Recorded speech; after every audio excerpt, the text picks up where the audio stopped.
Dans cette petite maison du Mans, Christian et Claudine font partie de ceux pour qui rénovation énergétique rime avec désastre.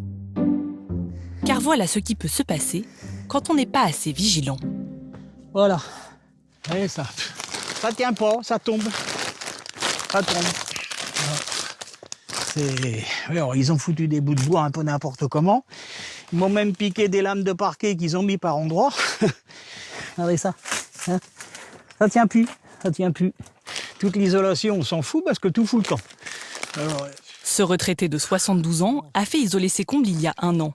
Mais l'entreprise a bâclé les travaux. J'arrête pas, dès que je viens par là, j'en remonte.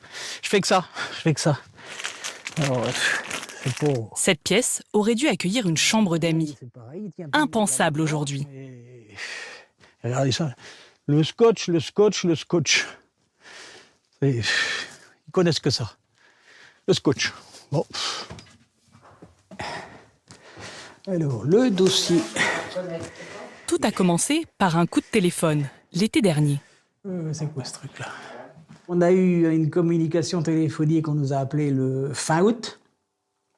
Et Qu'est-ce qu'on vous a dit? Ah bon, on nous a dit, c'est, je sais plus comment, c'est un service de l'État, on vous appelle pour l'isolation à 1 euro. Est-ce que ça peut vous intéresser? C'est sachant, bon, en fin de compte, vous avez qu'1 euro à payer. Et puis, bah, je dis oui, évidemment, 1 euro, moi je prends. Hein. C'est sûr que ça valait le coup. Hein. La méthode est toujours la même.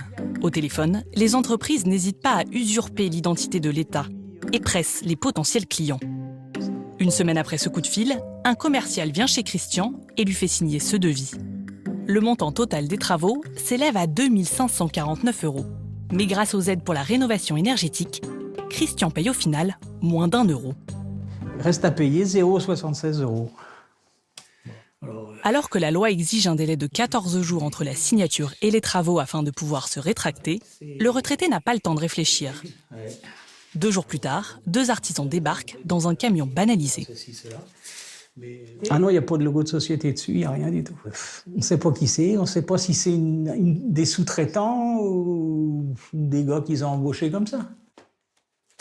Les 2 ouvriers resteront 4 heures et repartiront en laissant le chantier en plan. Si le retraité veut faire intervenir un nouvel artisan, il devra payer de sa poche plus de 2 000 €, car les aides de l'État ne sont valables qu'une seule fois. Comme lui, des centaines de Français sont chaque année victimes des arnaques à l'isolation. C'est l'un des chantiers les plus stratégiques de ces prochaines années. Faire isoler les 4,8 millions de résidences principales qui en France sont des passoires thermiques. Un moyen pour les propriétaires de faire des économies, mais surtout de diminuer la pollution, alors que le logement est le 2e secteur qui émet le plus de gaz à effet de serre, juste derrière les transports. Pour inciter les Français, l'État multiplie les aides. 2 milliards € viennent encore d'être ajoutés avec le plan de relance. Après les combles, on peut depuis quelques mois faire isoler ses murs extérieurs pour rien ou presque.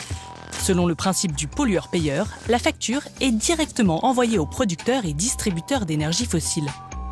Pourtant, depuis des années, ce dispositif a priori vertueux a aussi fait les affaires d'une multitude d'entreprises malhonnêtes.